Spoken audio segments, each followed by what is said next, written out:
They say betrayal doesn't begin with the final blow, but with something so small, so forgettable, that you never see the fault lines forming beneath your feet. For me, it began with laundry.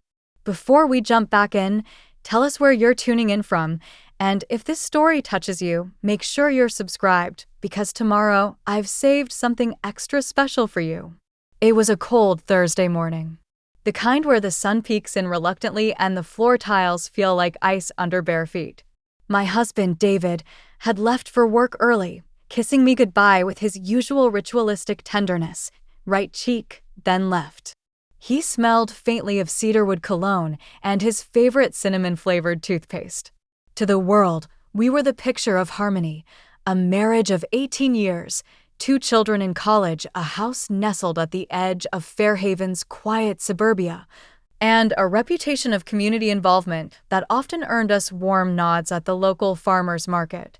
I was folding laundry in the sunroom when I noticed David's old navy blue blazer draped over the armchair near the window. It looked out of place there, like a ghost from the past, resurrected in cotton and buttons. He hadn't worn that jacket in years, at least not since Samuel's funeral, a day that still clung to our family's history like mildew on the basement walls. I remember that funeral vividly, not for the grief, but for the eerie calm on David's face as his only brother was lowered into the ground. I picked up the blazer, intending to hang it back in the closet.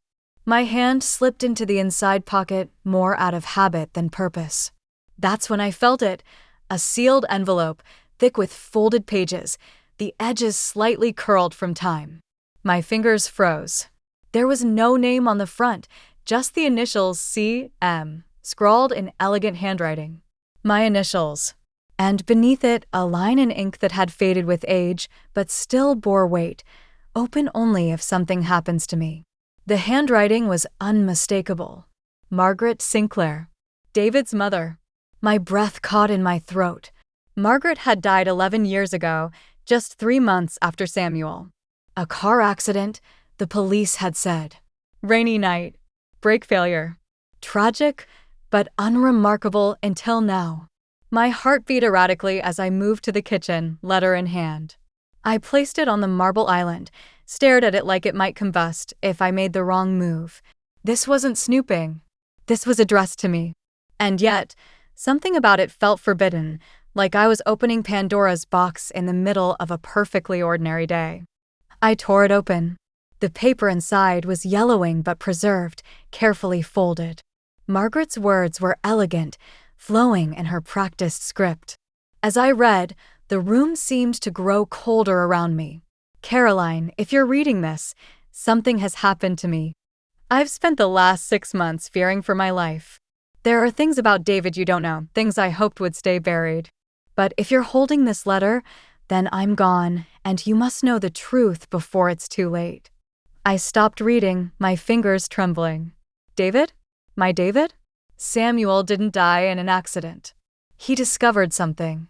A series of offshore accounts, secret transfers, land deeds in other people's names. He threatened to go public. And then the fire happened.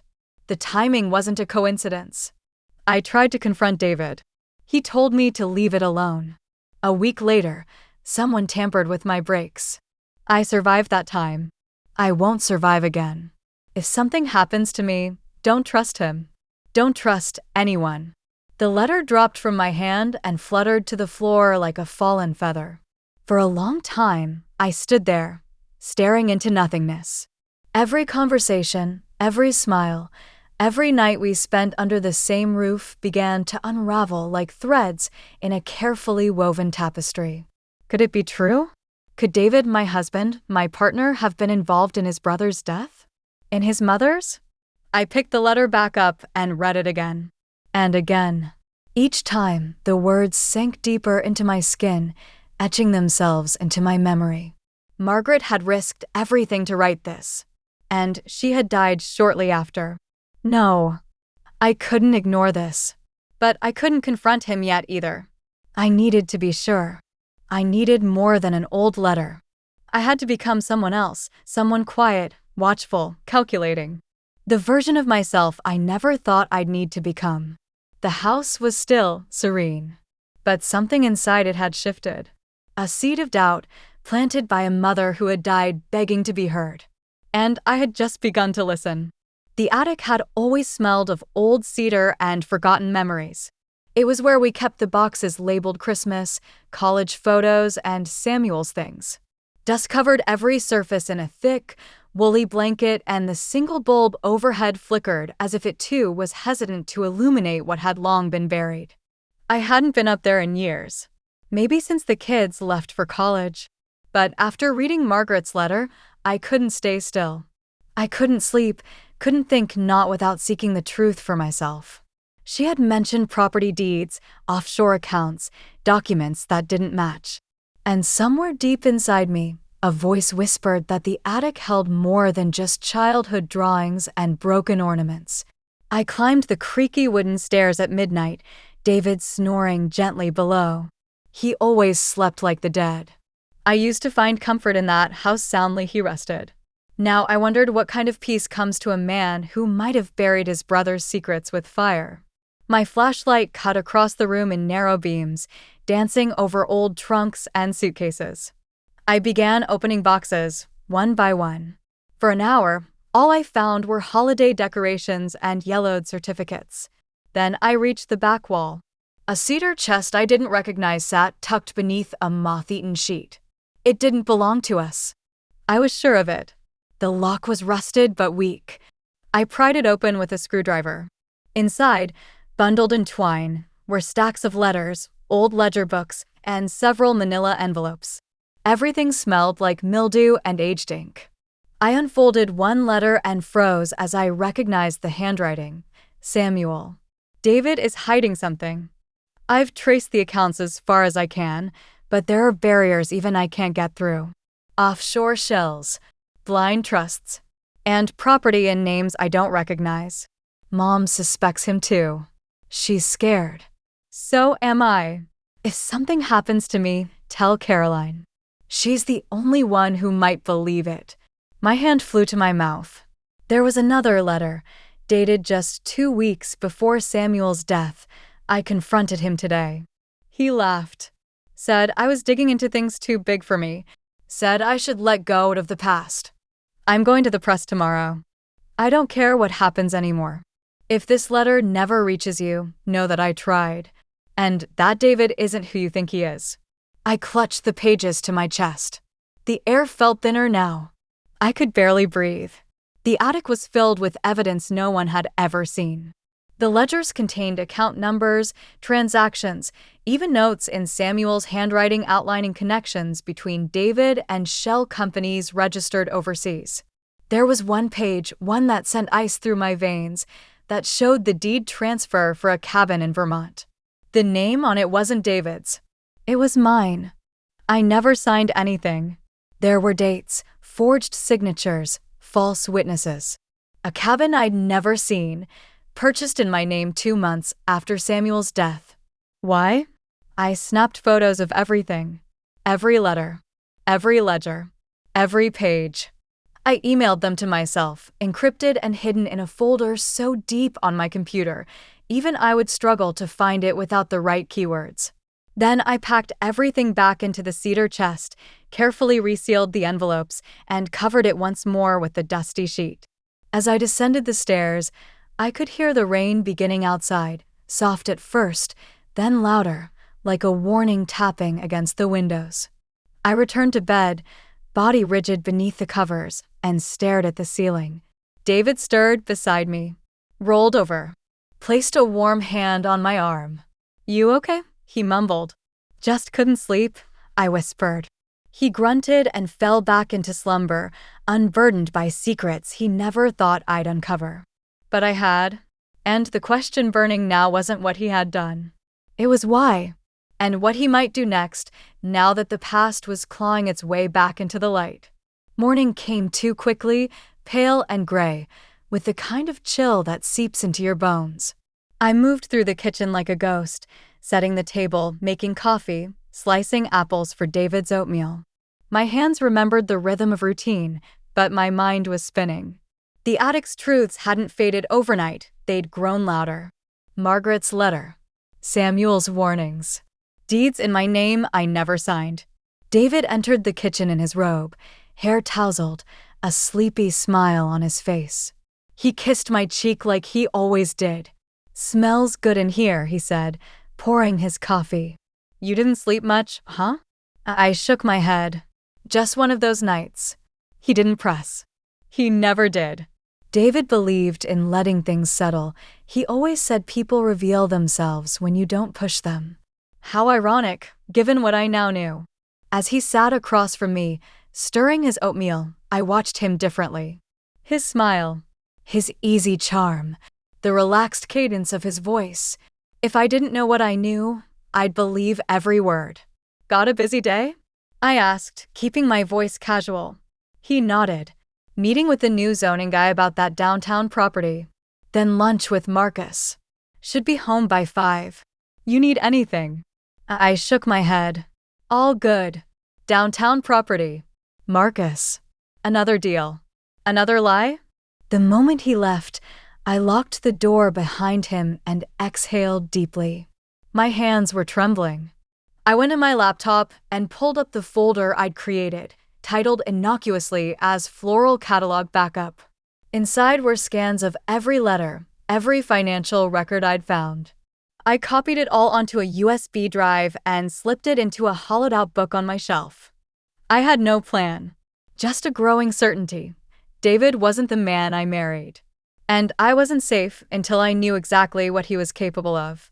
I drove to the Fairhaven Public Library not because I needed books, but because it was one of the few places in town with surveillance and no connection to David's business interests. I took a seat in the far corner and began researching the names listed in the documents. Shell companies, offshore accounts, land in Vermont, Tennessee, even an abandoned farm in Idaho. Then came the biggest shock. One of the companies, Alderstone Holdings, had a board member listed under an alias. The face looked familiar. I zoomed in. My blood ran cold. It was Margaret, David's mother, listed under a maiden name I didn't know she'd ever used. Had she been involved too? Or had she been trying to expose it all when she died? My mind reeled. It was all too much. Too fast. I needed help. I couldn't go to the police yet. Not without every piece in place. But there was someone else, someone I hadn't spoken to in years. Rachel Ford, a journalist. Once my best friend. Until David came between us. She had been Samuel's confidant back in the day. She'd tried to warn me once, years ago, that things didn't add up. I'd shut her out, called her jealous, paranoid. God, I owed her an apology. I found her number online, still listed under the byline for her latest exposé on corporate corruption in Boston. My hands shook as I typed a message. "Rachel, it's Caroline. I need your help. It's about David. About Samuel. And I think you were right all along." I hit send. For hours, I got nothing. Until just after dusk, when my phone buzzed with a single response. "Meet me. Tonight. 9 p.m. Our old spot. Come alone." The old footbridge behind Miller's Pond. Where we used to sneak out and talk about boys and dreams and everything we thought life would be. I stared out the window at the darkening sky. David would be home soon. I'd have to lie. Again. But what's one more lie in a house built on them? The clock struck 8:30 when I slipped on my coat and tucked the USB drive into the inner lining. My breath fogged in the night air as I stepped outside. I told David I had a meeting with the Florists Association, an emergency discussion about next week's charity event. He barely looked up from his tablet. Just nodded, kissed my cheek, and told me not to freeze out there. Our lives had become performances, it seemed. And tonight, I was stepping off script. Miller's Pond sat just beyond the northern edge of Fairhaven, behind a stretch of woods where the trees hung low like guardians of old secrets. The footbridge was hidden from the main path, weather-worn and wrapped in creeping vines. It had been our childhood refuge, Rachel's and mine, long before marriage and motherhood turned us into strangers. She was already there when I arrived, standing at the center of the bridge in a long gray coat, her auburn hair tucked beneath a wool beanie. She turned slowly when she heard my steps. For a moment, we simply stared at each other. I saw the flicker of betrayal in her eyes, memories of warnings I hadn't heeded, of silence I had given her in return. But then, as if the years melted away, she gave a small, tired smile. "I wasn't sure you'd come," she said. "I wasn't sure you'd answer," I replied. She nodded and looked past me into the darkness. "I almost didn't," she said. "But then I saw your message. And I thought, either Caroline's in trouble or hell finally froze over." I let out a weak laugh, my throat tight. Both might be true. I walked up to her, pulled the USB from my coat, and pressed it into her palm. "What's this?" she asked. "Everything. Letters. Documents. Deeds. Samuel's notes. Margaret's warnings. I found them in our attic. It's worse than we thought." She raised an eyebrow. "You believe me now?" "I think I've always believed you. I just didn't want to admit I married the man who made it all true." Rachel's jaw tensed. "You know he killed Samuel." "I don't have proof. Not of that. But the pattern's there. Threats. Fear. Margaret's accident. Samuel's fire. And now me. He's watching. Always watching." Rachel slipped the USB into her coat and stared at the water below. "I kept digging after you shut me out," she said quietly. "For years. Samuel left me a voicemail 2 nights before he died. Said he found something that could bring the whole Sinclair legacy down. I tried to retrieve it, but the phone was destroyed in the fire." She turned toward me, eyes fierce now. "This? What you've given me? It's not just about David. It's about legacy laundering. Corruption. If this is as deep as you say, he's part of a network. And we can't bring him down alone. What do we do?" I asked, my voice cracking. Rachel hesitated. "Then, we publish. Carefully. Strategically. I'll take it to my editor. But first, I need to verify everything. And you," she paused, "you need to get out. Out. Leave the house. Leave him.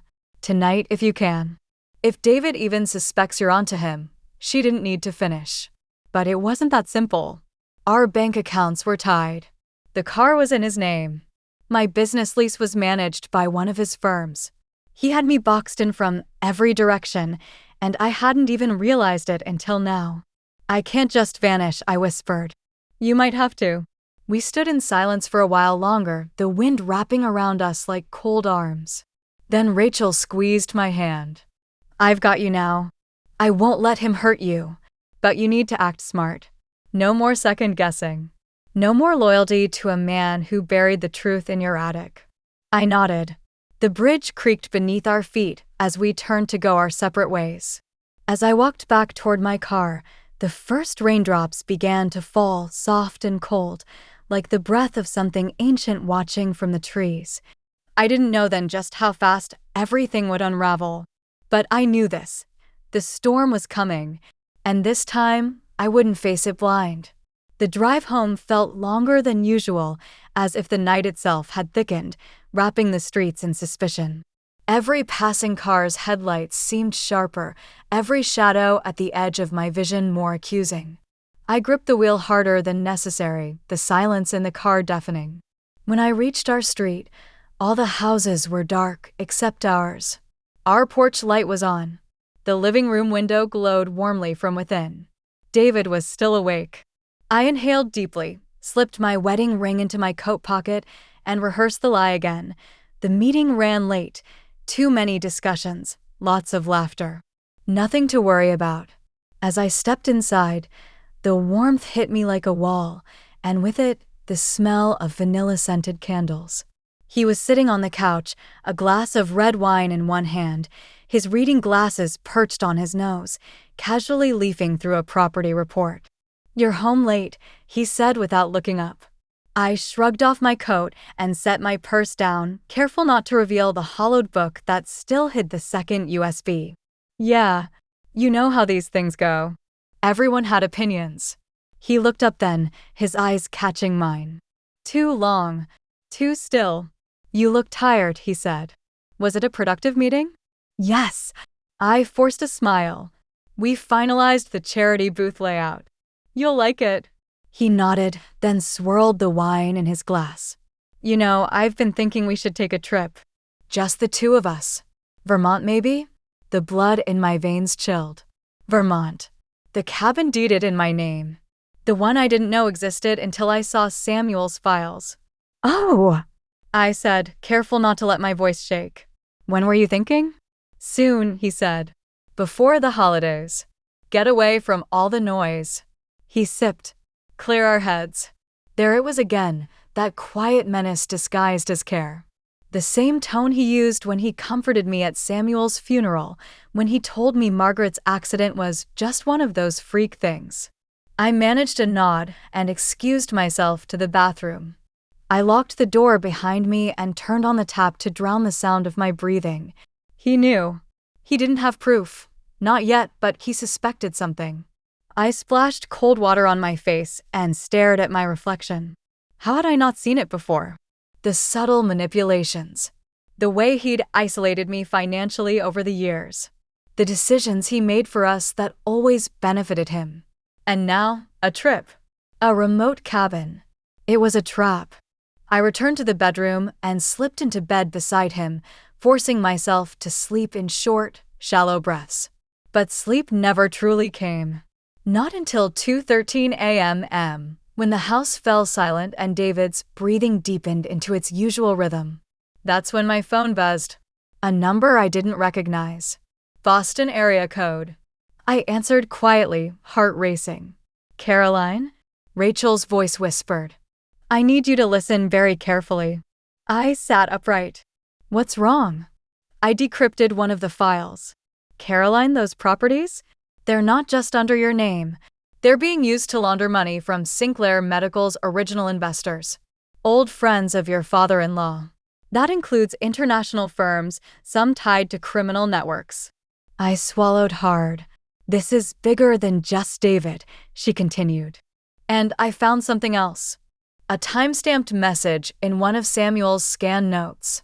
It mentions a USB hidden somewhere else. Not the attic. Somewhere called the vault.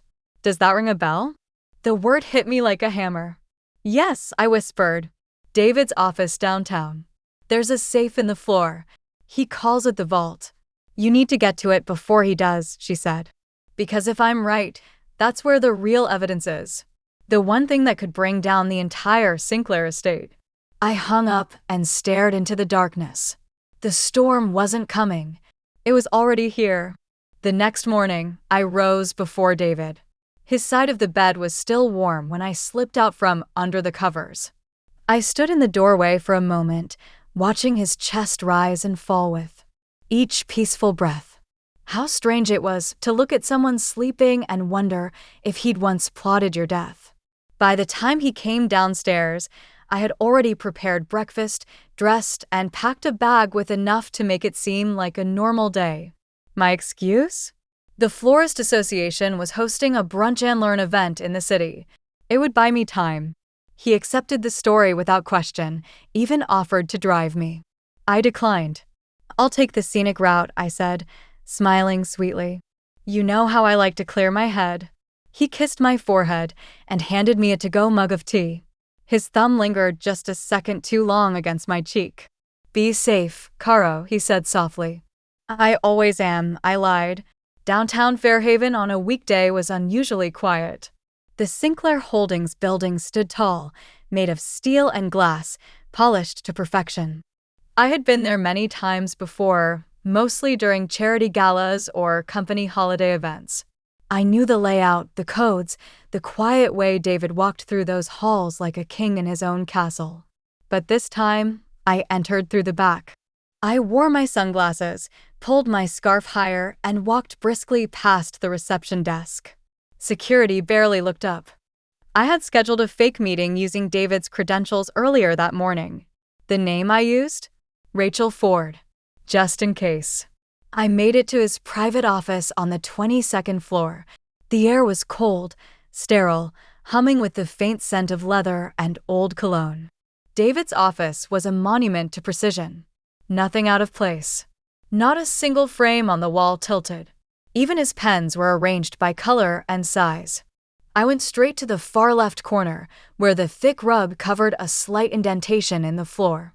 I rolled it back. There it was, a steel hatch the size of a filing box. The vault. No keypad, just a physical lock. But I had seen David use the key before.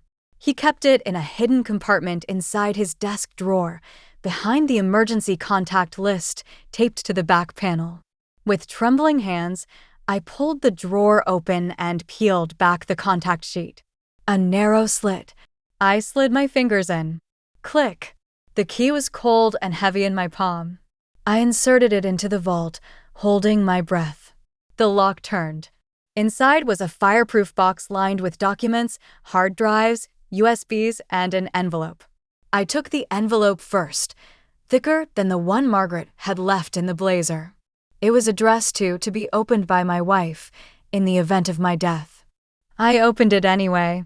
Inside were insurance documents, transfer orders, even a notarized letter from David to his lawyer stating that, in the event of his untimely demise, all assets should be consolidated under a new trust in my name, one I'd never heard of.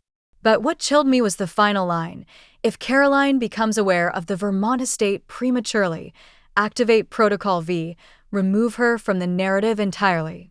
Remove her from the narrative. My vision blurred. This was never about keeping secrets safe. This was about erasing me. My hands moved faster now, scanning documents, snapping photos. I pulled the remaining USBs and tucked them into my bag. But just as I prepared to close the vault, I noticed one small drive sealed in an evidence bag, labeled in Samuel's handwriting. Confession. Do not destroy. My stomach flipped. I pocketed it and closed the hatch, replacing the rug, the drawer, the contact list, everything exactly as I'd found it. I was halfway to the elevator when my phone buzzed. David. I stared at it. Incoming call. I silenced it. Then a second buzz. New message from David. Everything okay? Thought you said the event started at 11. Just called the florist board. No one answered. The blood drained from my face. He was checking up on me. Testing me. I typed quickly. We're at the venue already. Bad cell service inside. I'll text when it's over. 3 dots. Then they disappeared. No reply. I didn't wait. I took the stairs down, floor after floor, until I was out the back exit and into my car. As I drove away from Sinclair Holdings, clutching the USBs like they were oxygen, I realized something vital. David hadn't just prepared for betrayal. He had prepared to disappear me. And now I had the one thing he couldn't afford to lose. I didn't drive home. I couldn't. My hands trembled as I gripped the steering wheel, knuckles white, eyes darting to the rearview mirror with every passing car. Paranoia had set in, and it wasn't irrational anymore. I had proof in my purse that David had a plan to eliminate me from the picture, permanently. Protocol V. What did that even mean? Hired help? A legal disappearance? A staged accident? My imagination ran wild, and for the first time, I felt the full weight of the danger I was in. I drove 2 towns over, parked in a diner lot, and sat there, engine off, chest heaving. I needed a place to breathe. I called Rachel from the burner phone she gave me during our last meeting. She answered immediately. Tell me you got it, she said. I did, I replied. There's a drive labeled confession. And there's more letters, trust documents, something about Protocol V. Rachel. He was planning something. If I hadn't found it, I might not be talking to you right now. There was a long pause. I'll meet you in an hour, she said. There's a safe house I use when I work on sensitive stories. Secluded. Secure. We'll go through the files together.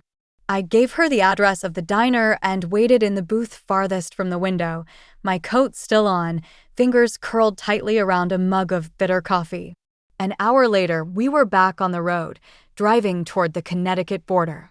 Rachel's safe house was more of a rustic cabin, hidden down a gravel path through dense trees. She explained it had once belonged to her grandfather, Off the grid, no Wi-Fi, no connection to any of her legal addresses. Perfect. We spread everything out on the dining table. The drives, the documents, the scans. Rachel had brought a secure laptop she used for investigative pieces, encrypted, untraceable. She plugged in the USB-marked confession first. There was a video file. We exchanged a tense look and pressed play. The screen flickered. Then Samuel appeared. He looked exhausted, dark circles under his eyes, hair disheveled, but his voice was steady. If you're watching this, I'm gone. I know it. And I know who's responsible. Rachel and I leaned in closer. David has built an empire on fraud and manipulation. He's used shell corporations to hide laundered money, bribed politicians, and staged charitable acts to gain community trust. He's eliminated threats before, quietly. I have proof. It's buried in our mother's estate records in Caroline's name, because she was the only one he couldn't legally manipulate without forging something. The Vermont property? That was never for her. It's a dead-drop location for rotating accounts. She doesn't know that yet. But he plans to use her as the fall girl when it all collapses. My blood ran cold. Fall girl. I was the insurance policy. The scapegoat. Margaret confronted him before she died. She found the same things I did. Her brakes weren't faulty by accident. She told me in confidence she left Caroline a letter. If Caroline finds this, please, finish what I couldn't. He fooled everyone. But not you. Not anymore. The video ended. Rachel shut the laptop gently. For a moment, there was only silence. Then she said, Caroline, we need to go public. Now. I shook my head slowly. If we go public, he'll know we have the evidence. He'll try to disappear everything, including me. Rachel tapped the edge of the laptop. You heard your brother-in-law. This confession ties him to criminal activity and makes you the patsy. You stay quiet, he moves first.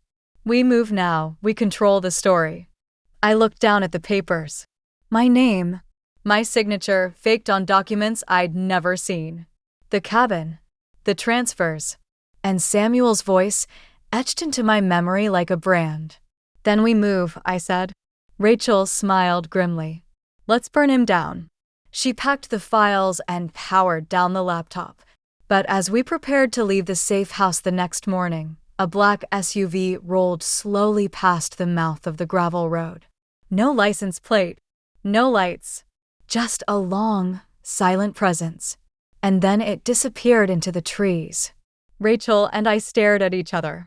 He knows, she whispered. We didn't speak for several minutes after the SUV disappeared. Rachel stood by the front window, her eyes locked on the path. I paced the floor with growing urgency, every creak of the wooden boards beneath my feet triggering a spike of panic in my chest. He knows we're here, I finally said, my voice low and uneven. Rachel didn't turn. He doesn't know exactly where. Not yet. He's casting a net, trying to see where we surface. But he will. And when he does, he won't knock. I glanced down at the files we had meticulously organized the night before. We had enough evidence to build a case, yes. But that wasn't the problem. The problem was staying alive long enough to present it. Rachel moved quickly, gathering the most critical documents, Margaret's letter, the confession video, the falsified deeds.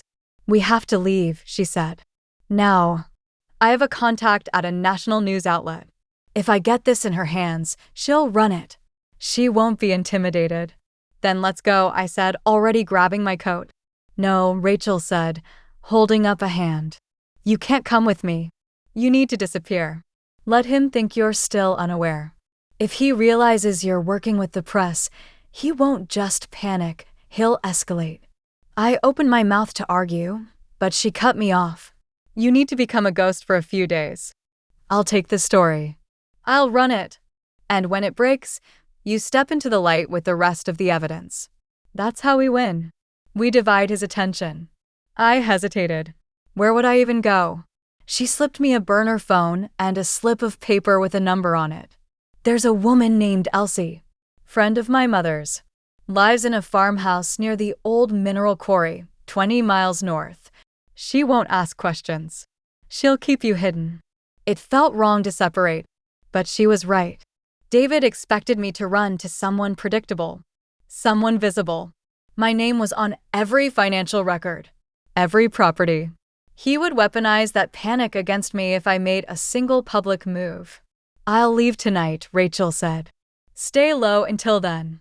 And Caroline, she hesitated. "I know you're scared. But you're not weak." I said quietly. "For years. But not anymore."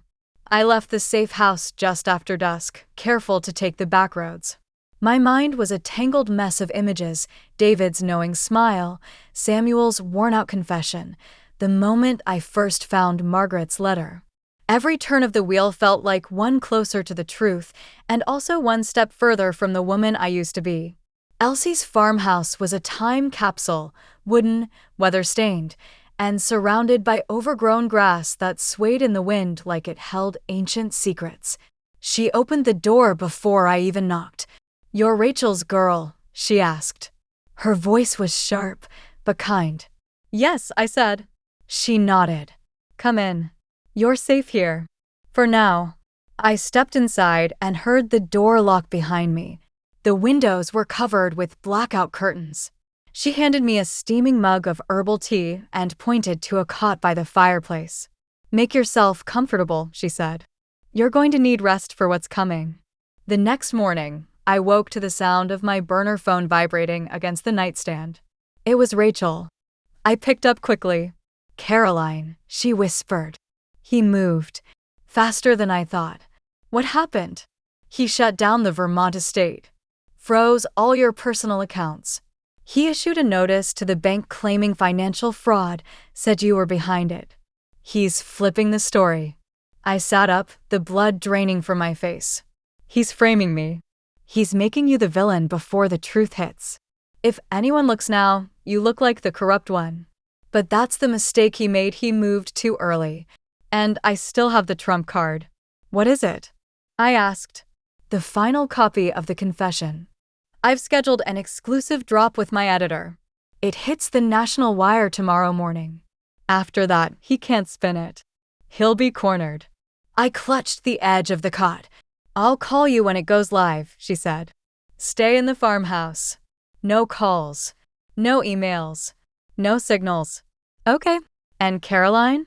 "Yes. If I don't make it, if something happens to me before this drops, use the second drive. The one I gave you for safekeeping."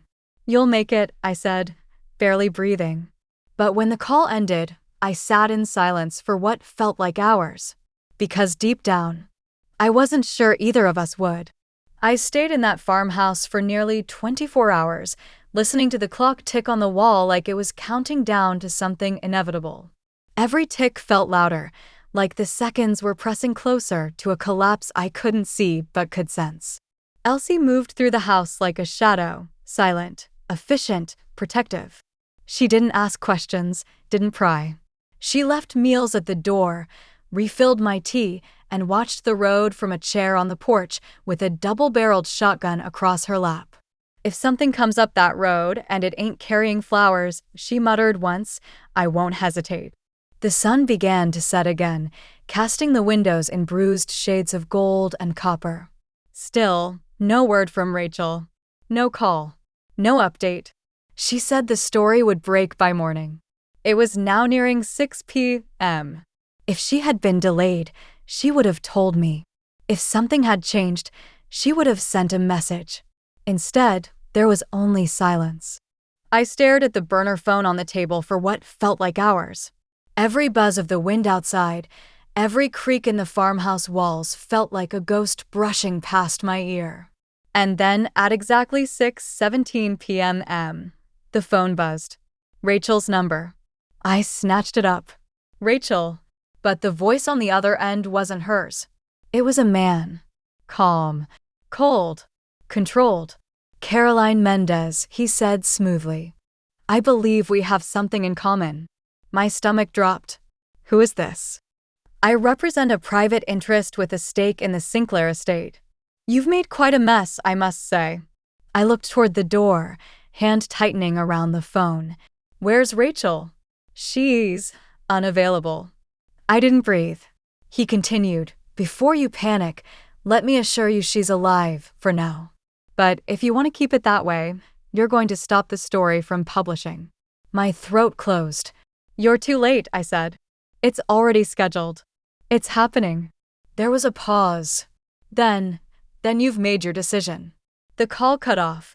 I stood frozen, heart slamming against my ribs. Elsie appeared in the doorway like a phantom. You're packing, she said without needing to ask. Yes, I replied. They have Rachel. And they know where I am. Within 10 minutes, I had what I needed. The backup drive Rachel had given me, my ID, a burner wallet with just enough cash to move. I thanked Elsie, hugged her tighter than I expected, and slipped out the back into the blackened woods with nothing but a flashlight and a car stashed behind the barn. The air was sharp, every sound amplified by my adrenaline. I drove without a destination. Just away. Farther. Deeper into the dark. I found a small roadside motel an hour later. Off-grid. No cameras. Paid in cash. Room 207. The drive had left me hollow, my mind spiraling with worst-case scenarios. Rachel, what had they done to her? I paced the room. Slept in short bursts. Waited for morning. And then at 5:41 a.m., my phone buzzed. Breaking news alert. Sinclair Empire under investigation. Family corruption allegations emerge. I sat up. Hands shaking. It had gone live. There was a link. A photo of David in a tuxedo at a gala. The headline bold. Beneath it, leaked documents implicate CEO David Sinclair in financial misconduct, shell corporations, and possible foul play in the death of his brother, Samuel Sinclair. A quote from Rachel. A clip from Samuel's confession. A screenshot of Margaret's letter. She had done it. Even if they had taken her, she got it out in time. But as I sat there, trying to process it all, another alert appeared. Sinclair issues statement. This is a calculated smear campaign by a disgruntled spouse. And below it, warrant issued for Caroline Mendez, allegations of identity fraud and embezzlement. I dropped the phone. They were coming for me. Even with the truth in the open, David was spinning his story. This wasn't over. It was only the beginning of the war. I stared at the phone screen, the headlines still glowing like a wound that wouldn't close. My face was plastered across it, an outdated photo from a charity event where I wore pearls and a smile that didn't know it would one day be used in a manhunt. Disgruntled spouse behind Sinclair smear? Caroline Mendez accused of fraud and theft, company responds. The captions, the quotes, the twisting of truth into a noose. It was all there. My hands trembled, not from fear, but fury. David hadn't just pushed back. He'd set fire to the house while pointing at me with the match still in his hand. I knew what he was doing. He was flooding the public with doubt, shifting the lens from his crimes to my credibility. Because if I was the villain, then the truth became suspect. Rachel's evidence? Just the cries of a scorned wife and a rogue journalist with a vendetta. I couldn't breathe. And then I saw it, tucked in the middle of the article, almost like a footnote.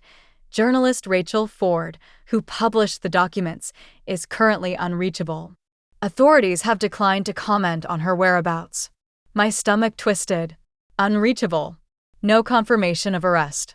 No denial. Just a polite way of saying she's gone. I rose from the motel bed and paced the room like a caged animal. The drive with the full archive sat on the nightstand, my last shield. But what good was the truth when the narrative had already been hijacked? I turned on the TV. Every channel had picked up the story. Some were framing me as a whistleblower.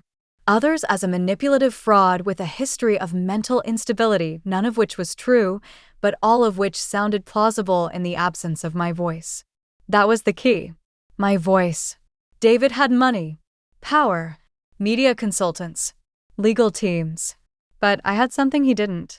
The truth and the will to burn his kingdom to the ground. By noon, I had booked a one-time use studio space in a nearby town, quiet, untraceable, equipped with a single webcam and an Ethernet cable. I dressed in plain black, no makeup, hair tied back. I wanted the world to see me not as the woman in the gala photo, but as the woman he tried to erase. I sat down, looked into the camera, and hit record. My name is Caroline Mendez. For 18 years, I was married to David Sinclair. And for 18 years, I lived inside a lie. My voice didn't shake. It was steel. In the last week, I've discovered that my husband, a man praised for his philanthropy and business empire, has built everything on theft, deceit, and death. The documents released by journalist Rachel Ford are real. The letters are real. The confession from my brother-in-law, Samuel Sinclair, is real. I paused, held the camera's gaze. Since the story broke, I've been named the primary suspect in a fraudulent scheme that he orchestrated.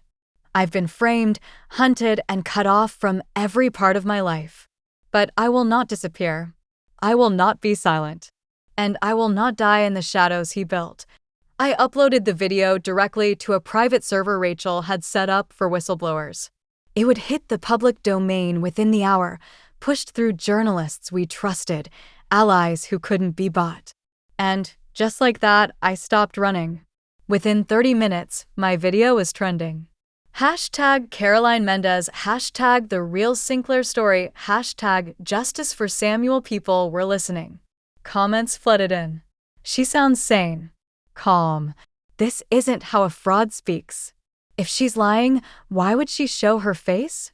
Sinclair has never responded to these allegations directly. Why not? The tide was shifting. Then, just past midnight, my burner phone buzzed again. A blocked number. I almost didn't answer, but something told me to. I pressed it to my ear. Hello. There was silence. Then her voice. Hoarse. Shaken. Caroline? Rachel. I gasped. Where are you? I don't know, she said, sobbing. I think they drugged me. I woke up in a basement. I escaped. I ran. I saw your video. You did it. You did what I couldn't. I collapsed to my knees. She was alive. But broken. I'm sending someone to get you, I said. Stay hidden. I'll handle the rest. Rachel's voice dropped to a whisper. Caroline, he's not done. David, he's making moves. Real moves. He's trying to vanish. I stood up slowly, jaw clenched. Then I'm going to make sure he has nowhere left to run. David was unraveling. You could see it in the interviews he refused to give, the press releases that grew more desperate by the hour. The official statement from Sinclair Holdings called the allegations a coordinated attack from emotionally unstable individuals seeking relevance and revenge. But the markets weren't buying it, neither were the public. By sunrise, the company's stock had plummeted nearly 40%. Board members were calling emergency meetings. Shareholders were demanding audits. And reporters, real ones, not just click chasers, had started digging. The facade was crumbling. But David wasn't a man who went down with the ship. He was the one who set it on fire, dove off the side, and waited for rescue with a forged identity and a lifeboat full of gold. I knew he'd try to vanish. Rachel's warning replayed in my head like an alarm. He's making moves. That meant fake passports, hidden accounts, private airstrips. And the one place I hadn't dared to revisit yet, the Vermont estate. If I were David, and the world was closing in, that's where I'd go. To the place where it all began. I made the drive in silence. No music, no news. Just the steady rhythm of tires on asphalt and the tightening feeling in my chest that I was heading toward the final act. The Sinclair cabin was located miles off the main highway, buried behind rows of maple and pine. It had always been a strange place, too modern for something called a cabin, yet too remote to feel safe. I had only been there once, years ago, for a corporate retreat David hosted. I remembered the long gravel driveway, the oversized glass windows, the constant hum of silence surrounding it. As I approached, the forest seemed to lean in, watching. At the gate, I parked the car off the road, grabbed my bag, and continued on foot. The cabin came into view like something conjured from memory, sleek, angular, with a flat black roof and reflective panels that mirrored the trees. And there, parked out front, was a sleek black Mercedes with temporary plates. David was here. I moved slowly, crouching low, circling to the back. The sliding glass doors were open. My pulse pounded in my ears. Inside, I saw him standing in the center of the living room, surrounded by open briefcases, scattered passports, and what looked like burned piles of shredded documents in the fireplace. He was wearing a charcoal sweater, sleeves pushed up, phone pressed to his ear. "No," I said, "liquidate the offshore first. Cayman, not Zurich. Then contact the pilot. I'm not flying commercial. I want to be airborne by nightfall." My breath caught. He turned his back to the door, revealing a pistol tucked into the waistband of his trousers. My heart stuttered. This wasn't just damage control. He was preparing to vanish and take anyone in his way down with him. I reached into my coat, pulling out the second burner phone, the one Rachel had preloaded with a secure line to her editor, ready to broadcast on command. I pressed record. Then I stepped into the doorway. "You always were neat when you panicked," I said, my voice cutting through the cabin like glass. David froze, turned, saw me, and for the first time, his face cracked. Not anger, not arrogance, but fear. "Caroline," he said slowly, like my name was a foreign language he hadn't spoken in years. "You shouldn't be here." "I know," I said, "but I figured since I'm already being accused of fraud, I might as well see where the real crimes were committed." He stepped forward, palms raised. "This isn't what you think." I held up the phone. "It never is. That's the beauty of how you operate. Plausible deniability wrapped in charm." He stopped, just feet away. "Caroline, let's talk. Like we used to." I laughed, sharp and bitter. "You mean like when you told me Margaret's brakes failed on their own? Or when you stood over Samuel's casket and said it was a tragedy, knowing you lit the match?" He said nothing. I stepped closer, phone still recording. "You built an empire on ashes, on stolen names, on blood, and now you're going to burn with it." That's when he reached for the gun. Fast, but I was faster. Rachel's contact had sent me with a deterrent, a small handheld taser hidden in the lining of my coat. I lunged forward and fired. The shock knocked him back, body seizing, eyes wide with disbelief. He collapsed onto the floor, unconscious but alive. I moved quickly, removing the pistol and tossing it across the room. Then I pulled out my phone, dialed the direct line Rachel gave me, and sent the coordinates. Within 20 minutes, flashing red and blue lights filled the trees. David Sinclair was arrested at the scene, caught with 5 fake passports, 6 burner phones, 3 offshore ledgers, and enough shredded documents to wallpaper a mansion. By nightfall, every network in the country aired my footage. By morning, I was no longer a fugitive. I was a survivor, a witness, a whistleblower. Rachel was released from protective custody and credited for the story that toppled the Sinclair dynasty. The empire David built on silence was buried by the one thing he never expected: my voice. 3 weeks after David's arrest, I stood on the courthouse steps, my name finally cleared. The wind was sharp, slicing through my coat, but I didn't feel the cold. Not anymore. I had spent years frozen in a marriage of subtle manipulation and quiet erasure. The warmth I had now came from something else. Truth, however painful, had thawed me. David Sinclair was being held without bail, pending trial on multiple federal charges: money laundering, fraud, obstruction of justice, and suspected involvement in the deaths of both his brother and mother. The investigation had widened to implicate 3 of his board members, 2 offshore bank executives, and 1 former state senator. The Sinclair name, once synonymous with power and philanthropy, had become a symbol of corruption. Schools were removing his name from buildings. Charities were severing ties. Investors were fleeing. He had built a kingdom of glass, and now every shard lay glittering at his feet. But I didn't feel victorious. Not yet. Rachel and I met at the small cafe across from City Hall. She wore sunglasses, despite the overcast sky, and a heavy scarf pulled tightly around her neck, not to hide, but to protect the throat that had spoken too loudly, too fearlessly. "Coffee's on me," she said as I slid into the booth. "You earned it." "I should be buying you a damn castle," I said. "You saved my life." She smiled, tired. "You saved your own. I just gave you a flashlight in the dark." We sat quietly for a while, sipping, watching the city pass outside the window. Life moved on, even when yours had nearly ended. "Do you regret it?" I asked. "Digging into this?" Rachel leaned back, eyes scanning the cafe. "No. But I'll never be the same. None of us will." She was right. I was different now. Not broken. Not bitter. But rebuilt, with cracks I no longer tried to hide. "I'm thinking of writing it," I said quietly. "All of it. The letters. The recordings. My side. Samuel's. Margaret's." Rachel nodded. "Do it. Let the world hear the story he tried to bury."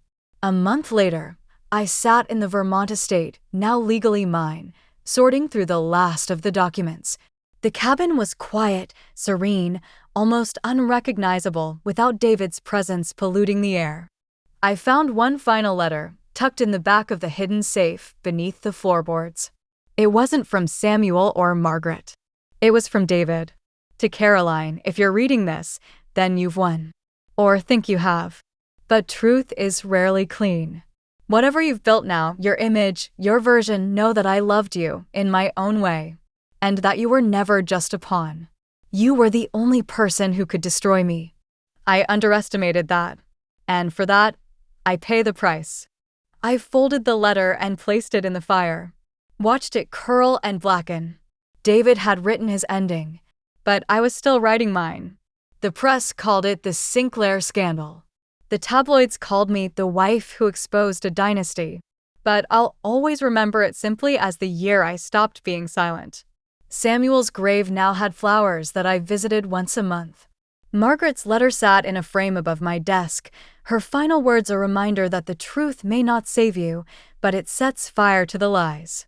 Rachel's byline won a journalism award for her coverage, and she finally got the recognition she deserved. And me? I started over. New name, new house, new life. Not to hide, but to begin. Because the past was a house built on sand and silence.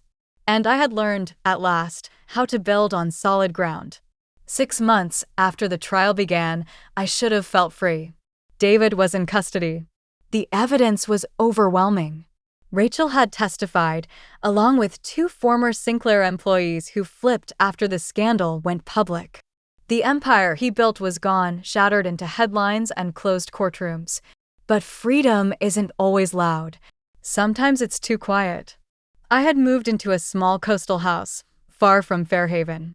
It overlooked a gray beach where the waves sang the same haunting tune every morning. I told myself I was healing, that the past was behind me, until the letter arrived. No return address, no stamp. Just my name typed, not handwritten, on a plain white envelope slipped through the crack of my front door. I opened it with a blade from the kitchen drawer, hands steady, heart not. The paper inside was folded 3 times. Typed, "You may have survived, David, but the Sinclair debts haven't been paid." That was it. No signature. No context. Just a warning or a threat. I read it again. And again. Then I called Rachel. She answered on the second ring. "Tell me you're not calling to say something's wrong." There was a letter. Delivered by hand. No postage. A long pause. "Do you think it's him?" she asked. "He's behind bars." But he had people.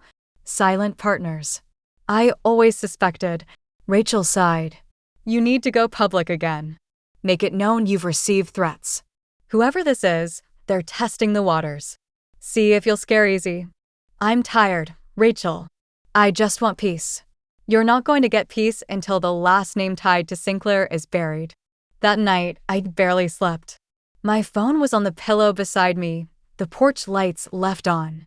Every rustle of the wind felt like someone was at the door again. The Sinclair dynasty had fallen. But some shadows still hadn't gotten the message. The following morning, I drove into town with the letter in my purse, folded between pages of an old book, just in case anyone was watching. I parked 3 blocks away from the sheriff's station, took the long way around on foot, and ducked in through the side entrance. Sheriff Danner was waiting. Rachel had already called him. He was a big man with the tired eyes of someone who'd seen too many unsolved crimes and carried too many closed-case regrets. He took one look at the letter, unfolded it with gloved hands, and exhaled. "No fingerprints," he said. "These kinds of messages never leave a trail. But it's a warning, right? Not just a prank. It's a warning," he confirmed. "A subtle one.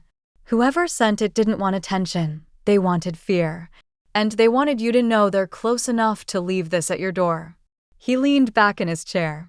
"You're not just the woman who exposed Sinclair anymore. You're the one who inherited the wreckage. And some of his old associates. They might think you're sitting on assets that didn't make the headlines." I froze. Assets?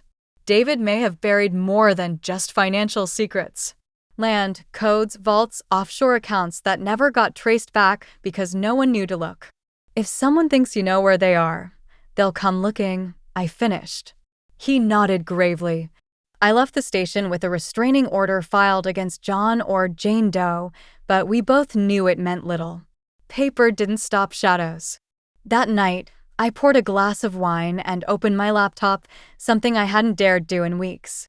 I pulled up the old Sinclair Trust records Rachel had archived before the takedown.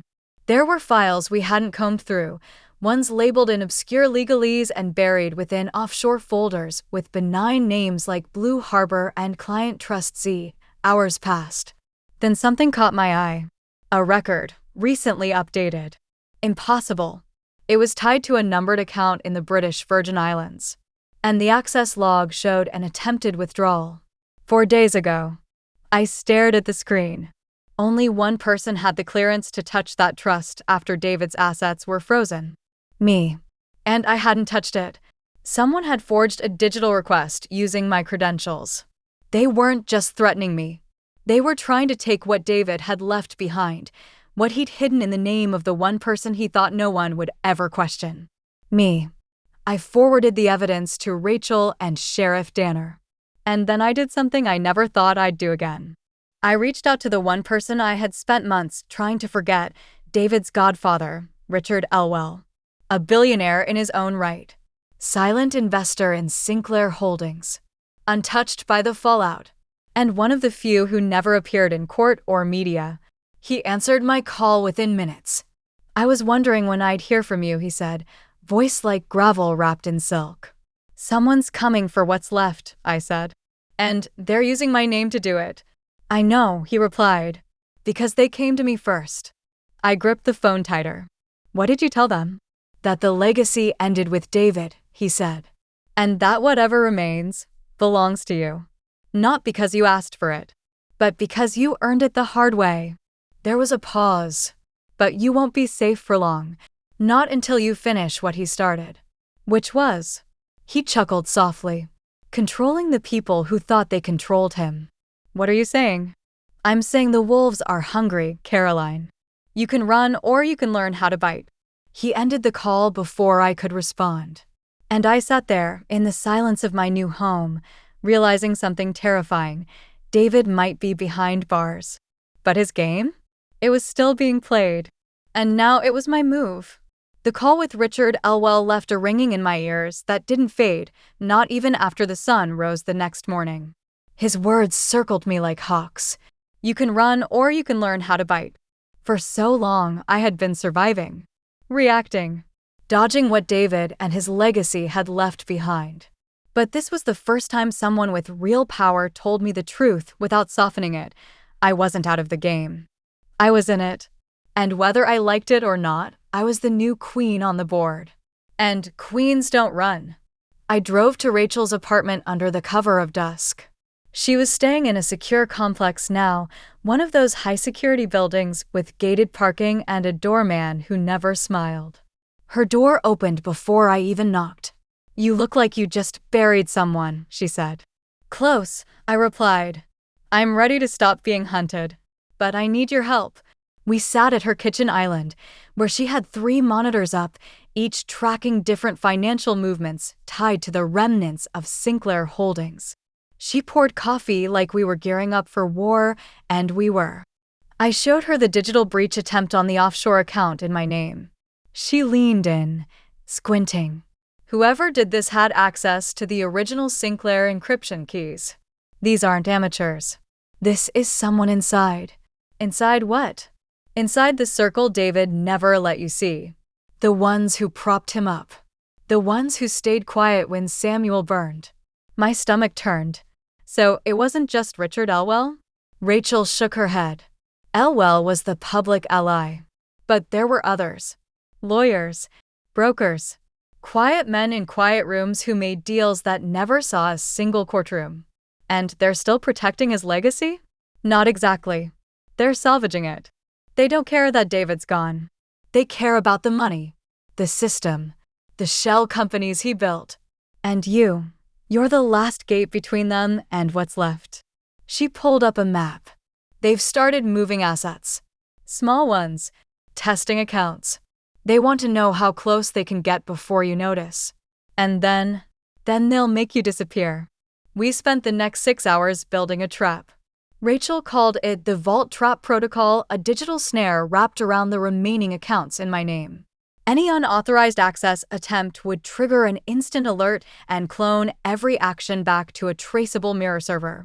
If they made a move, we'd have everything: names, locations, digital fingerprints. But it wasn't enough to defend. I had to strike. "What if," I said slowly, "I offer them bait?" Rachel looked up. "You mean, let them come?" "I mean, give them what they want. A document. A code. Something they think leads to a final Sinclair vault. I give it to them, anonymously. And we track them straight to where they keep their secrets." "You want to smoke them out?" "No. I want to burn them down." Rachel grinned. "You really have changed." I looked at her and didn't smile. "No, Rachel. I've just stopped apologizing for surviving." By midnight, we had crafted the perfect lure, a fabricated access key to a phantom vault in the Cayman Islands, supposedly containing David's last undeclared assets. Rachel embedded the tracker. We posted it on a secure dark finance channel known only to Sinclair's old associates. It looked like an internal leak from a rogue former employee. And then we waited. 1 hour. 2. 3. At 3:16 a.m. The trap was triggered. Unauthorized access. A login ping from Vienna. Another from Dubai. A third from an unregistered location pinging through 3 dead VPNs. And then, finally, a name. M. Leclerc. Rachel's eyes widened. "That's not possible." "Who is it?" I asked. She turned the screen toward me. "Marcel Leclerc. Sinclair's former legal strategist. He was presumed dead 6 years ago after a plane crash off the Mediterranean coast." "But he's not dead?" Rachel shook her head. "He just decided it was more profitable to disappear. And now he was back." Which meant the final chapter of David's empire was still out there. And its architect was watching. Marcel Leclerc. The name alone felt like a trap door opening beneath me. For years, he had existed only in whispers. David's legal phantom, the man who never signed anything with ink and left no paper trail. Rumors said he was French-Canadian, others claimed Swiss. What was certain was this: Leclerc was the one who taught David how to vanish assets, fabricate trusts, and create legal invisibility. And now, a man thought to be dead had just bitten the bait we laid out like a ravenous wolf returning to a feast. Rachel turned the screen toward me again, pointing to a digital signature that flashed with a timestamp. "This isn't a random login," she said. "He used a Sinclair master key. The original set. That means he's not just watching, he thinks this is his money." I stared at the screen, then at her. "We just stirred a ghost," I whispered. No, Rachel said. We pulled him back into the land of the living. That morning, Rachel sent an encrypted dossier to Interpol with all available metadata from the breach. It was enough to flag Leclerc's presumed dead status and reopen his file under suspected fraud and conspiracy. But law enforcement wouldn't move unless we had a physical location. We needed a place, a footprint, an anchor. And strangely, the answer came not from data or digital traps, but from Margaret. I returned home and reopened the last of the physical archives she had hidden in her possessions, the ones I had nearly forgotten about after the initial fallout. Among old bank ledgers and letters was a slim black notebook, almost like a diary, but filled with numbers and names in shorthand. On page 11 was a reference: Marcel, Lucerne Villa, last meeting with D.S. 2/10, vault arranged. Lucerne, Switzerland. I sat up straight. Rachel's breath caught. You don't think I do? I think that's where David and Leclerc met before he died. I think there's a villa in Lucerne with answers. She paced the room. We can't go to Interpol with just a scribbled note in an old diary. They'll dismiss it as conjecture. Then we go ourselves, I said. Rachel stopped. You're suggesting we fly to Switzerland to confront a man who faked his death and may be funding a private network of criminal lawyers? Yes, Caroline, that's not just reckless, it's suicidal. I looked her dead in the eye. It's also the only way we finish this. Within 48 hours, we were on a flight to Zurich. Rachel pulled strings with an old contact to arrange discreet transport to Lucerne. No check-ins. No names. Just aliases and burner phones. The villa sat atop a slope overlooking Lake Lucerne, partially hidden behind a row of pine trees and heavy wrought iron gates. It was old money, steep stone staircases, marble columns, and a copper roof aged to a dull green. The kind of place that whispered privacy instead of paranoia. From a ridge overlooking the estate, Rachel and I watched through binoculars. A black SUV. 2 men armed. And then, him. Marcel Leclerc. Gray suit, silver hair, calm expression. He stood on the balcony, sipping coffee as if the world hadn't been burning his name for years. You sure that's him? Rachel whispered. Positive. We snapped photos. Logged timestamps. Recorded voice snippets from a parabolic mic. Then Rachel whispered, there's more. I followed her line of sight. Inside the villa, through the narrow window, we saw a wall covered in monitors. One screen showed a photo of me, another of Rachel. A third displayed a live feed of the Vermont estate. He was watching us. Had been, all along. My voice caught. He knew we'd come. And just as I said it, one of the guards stepped onto the balcony, raised his arm, and pointed directly at us. For half a second, time held its breath. The guard didn't raise a weapon. Not yet. But the way his eyes narrowed, the deliberate motion of his arm, he wasn't just spotting wildlife in the hills. He saw us. And worse, he recognized us. Rachel cursed under her breath and yanked me by the sleeve. We dropped behind the ridge, knees digging into frozen soil as adrenaline surged through my veins like fire.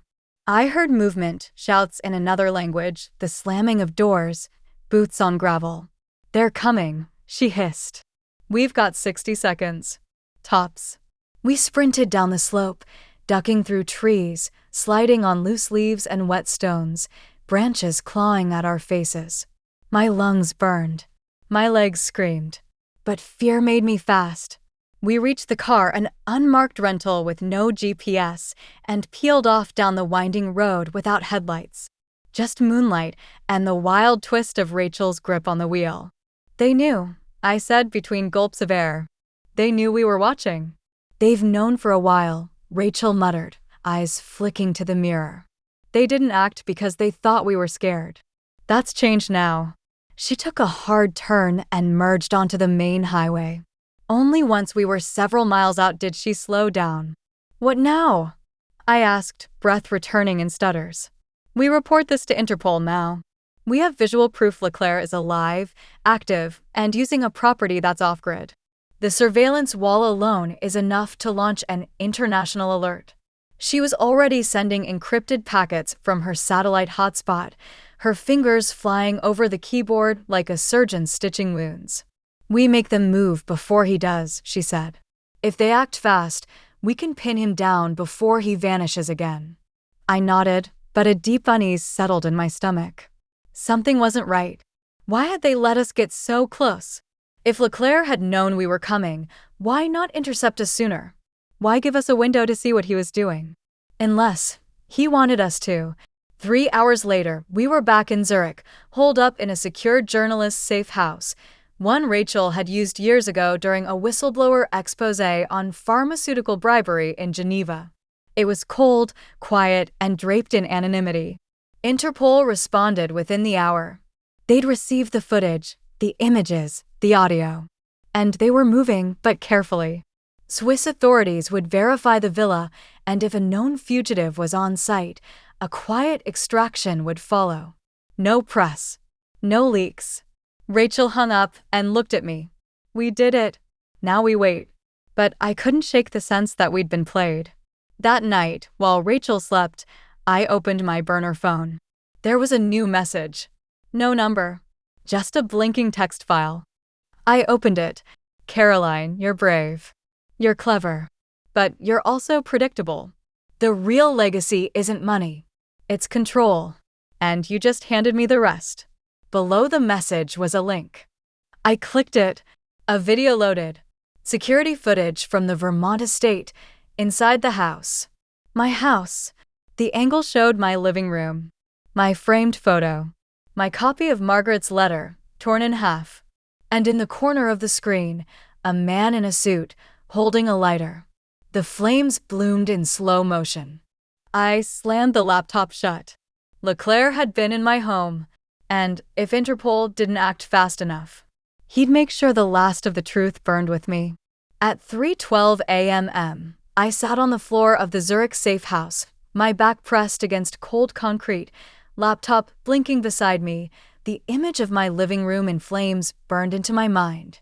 The fire was contained. Local Vermont authorities had responded to an accidental spark reported by an anonymous neighbor. No injuries.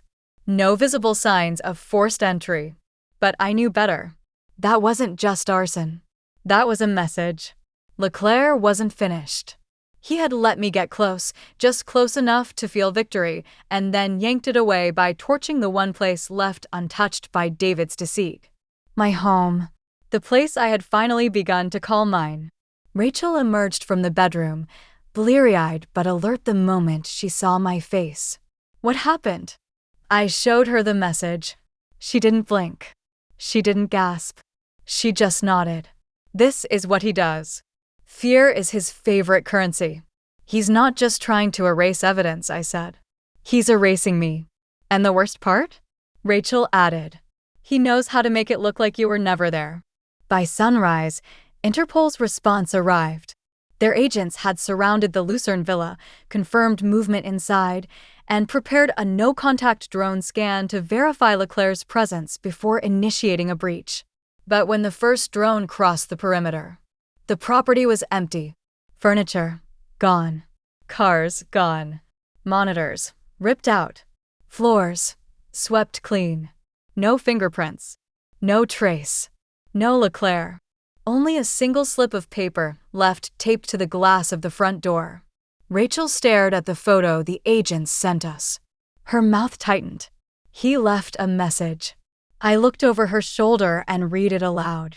Smoke is easy to see, but you never notice the mirror until it's too late. The press hadn't gotten wind of any of this yet, but Rachel knew it was only a matter of time. And if we didn't move first, the narrative would spiral out of our control, just like it had in the beginning. We returned to the original files, every deed, transfer, signature, offshore ledger, and looked for what we'd missed. Buried deep in one of the metadata logs was an access key labeled Mirror001. It had seemed unimportant before, just a trace of a backup entry point to an account we assumed was closed. But with Leclerc's note, it meant something else. Mirror, Rachel said. He's not talking about deception. He's talking about inversion. What do you mean? She pulled up the archived Sinclair accounts and began cross-referencing timestamps. Everything in the Sinclair network had a primary and a mirror. A front-facing account and a back-channel version of it, usually registered to someone else. David built the system. Leclerc made sure there were always 2 copies of every asset. One you could find, and one you couldn't. And the one we couldn't, I said slowly, is still active. Rachel nodded grimly. And you won't believe whose name is on it. She turned the screen toward me. There it was. C.M. Trust. Initiated. 2013. Beneficiary. Caroline Mendez. Executor. Marcel Leclerc. My name. My trust. But one I never authorized. What is this? I whispered. The real failsafe, Rachel said. Leclerc didn't just use you to cover David's tracks. He built a second fortune under your name, one that didn't trigger any red flags because it looked dormant. And now that David's gone, Leclerc is trying to activate it, as you. My hands were ice. He's going to vanish. Using me as the exit plan. Rachel's voice dropped. And if he succeeds, every remaining trail leads back to you. We didn't sleep. Not that night. Not while Rachel used every resource in her encrypted network to create a digital dragnet around the C.M. Trust. Every server. Every access point. Every login location was locked and monitored. If Leclerc so much as breathed near it again, we'd know. And we'd be ready. But one thing was becoming clearer with each passing hour. I was no longer fighting David's ghost. I was standing toe-to-toe with the man who created it. And if I didn't outplay him soon, he'd rewrite the end of this story in my name. 3 days later, we caught the second breach attempt. 2:03 a.m. Zurich time. Location, Jakarta, Indonesia. Access attempt, direct login to the C.M. Trust through a shell interface designed to mimic an American banking server. Password used, a hybrid of my maiden name and the street I grew up on. Details that only someone close to me would know. Someone like David. Or someone who'd read David's encrypted journals, the ones Leclerc surely possessed. The login failed, because we had changed the mirror system's internal key just hours earlier. But that didn't matter. The message was clear. Leclerc wasn't retreating. He was testing the waters again. Slowly, cautiously, like a spider waiting for a fly to flutter just a little too close. But now we had leverage of our own. Rachel leaned back from her laptop, eyes rimmed red, a hint of fire in her voice. We have enough to prove financial identity theft. If we go to the U.S. consulate and attach this to your existing whistleblower profile, we can freeze the entire network. Not just the accounts, him. And if he flees again? I asked. Then we turn the network against him. It was Rachel's idea. Use the mirror system to stage a final, ultimate transaction, a bait of such value that Leclerc couldn't ignore it.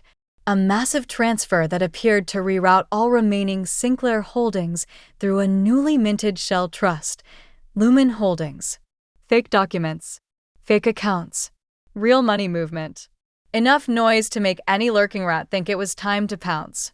We built the interface, designed the leak, posted it in 2 dark web finance channels we knew were being monitored by Sinclair's remnants. And then we waited.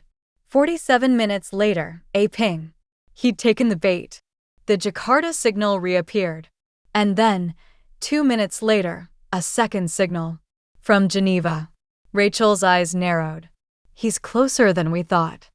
I felt the breath leave my body. He's back in Switzerland. No, she said slowly. He never left. She tapped her screen furiously, tracing the IP logs, then froze. Oh my God. What? I leaned in. He's not using servers. He's using a person. She pulled up a live webcam snapshot, hacked from a street surveillance camera in downtown Geneva. A man in a gray overcoat, walking with a briefcase and a satchel slung over his shoulder. Unremarkable. Almost invisible. Until he turned toward the camera for a split second. It was him. Leclerc. Looking older, leaner. But unmistakably alive.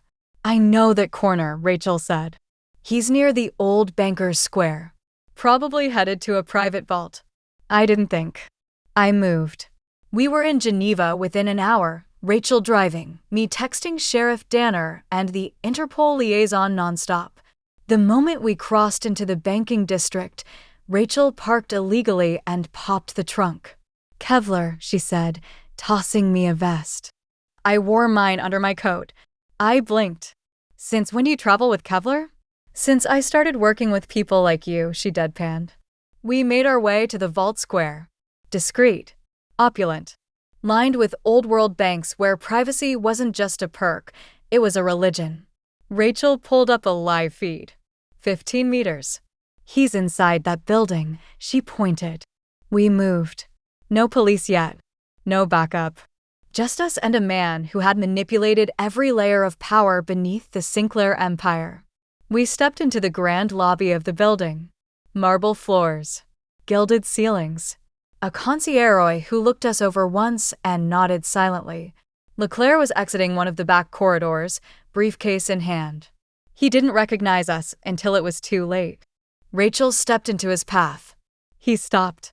And, for the first time, I looked into the eyes of the man who had tried to erase me from my own story. Marcel Leclerc blinked once, calmly. Then smiled. Well, he said. I suppose the Queen did learn how to play. I raised my phone. Smile, I whispered. You're live streaming now. His face didn't fall, but his eyes did. Interpol agents poured in behind us. Guns raised. Commands shouted in 3 languages. He never looked away from me as they pushed him to the ground. And as they dragged him off, cuffed and expressionless, I leaned in and said, You were right about one thing. He didn't speak. I smiled. The mirror always reveals the truth, once you crack it. The trial of Marcel Leclerc became global news within hours. Interpol released a public statement confirming his arrest on charges of international financial crimes, identity theft, and conspiracy to commit fraud in association with the Sinclair family empire. His capture, my capture, was hailed as a turning point in dismantling what remained of the invisible dynasty David Sinclair built. But I didn't feel vindicated. Not yet. Not until the truth was seen in full. The Geneva vault contained everything we hoped and feared. Rachel and I were allowed in under strict supervision, escorted by 2 officers and a forensic accountant. Inside, we found a marble box the size of a coffin, embossed with Sinclair's crest. The keys had been taken from Leclerc's person. The moment they clicked into place, the air in the room seemed to shift. Inside were 3 hard drives, 2 passports, one with my name and face, and dozens of original documents that confirmed years of shadow transactions. Beneath them, bound in red string, was a handwritten journal in David's unmistakable cursive. I reached for it like it was alive. And in a way, it was.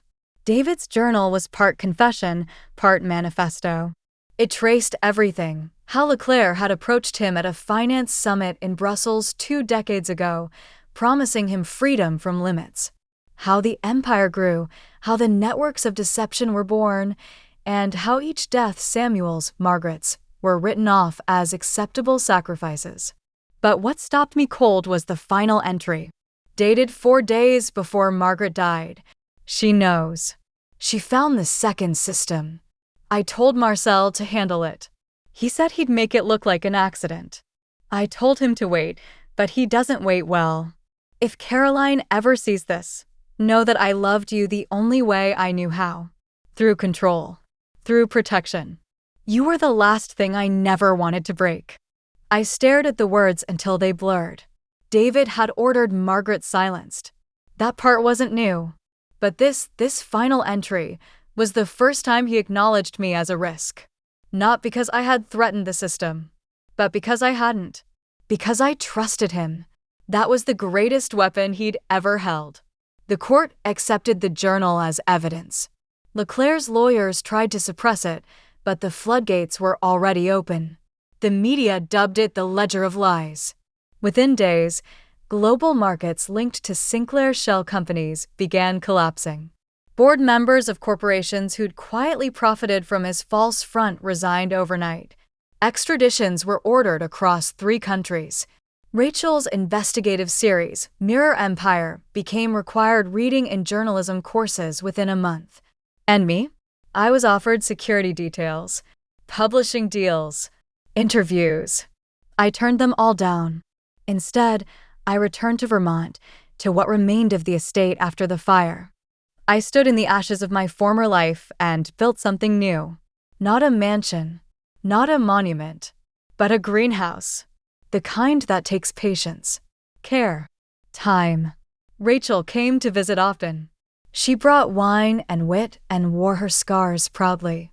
Together, we sat on the porch and watched the sun cut through the last of the smoke the Sinclairs left behind. On the final day of Leclerc's trial, we received word. Guilty. On all counts. And before sentencing, the judge allowed me to speak. I stood in that courtroom wearing black, not in mourning, but in armor, and faced the man who had nearly erased me. I wasn't supposed to survive, I said. But I did. And the legacy you tried to bury me under now belongs to me. Leclerc didn't flinch. But his silence was no longer power. It was defeat. A year passed. The Sinclair name became a cautionary tale taught in law schools and whispered in boardrooms. Rachel won a Pulitzer. I published a memoir not of scandal, but of survival. The final ledger, how I rewrote the story I was meant to die in.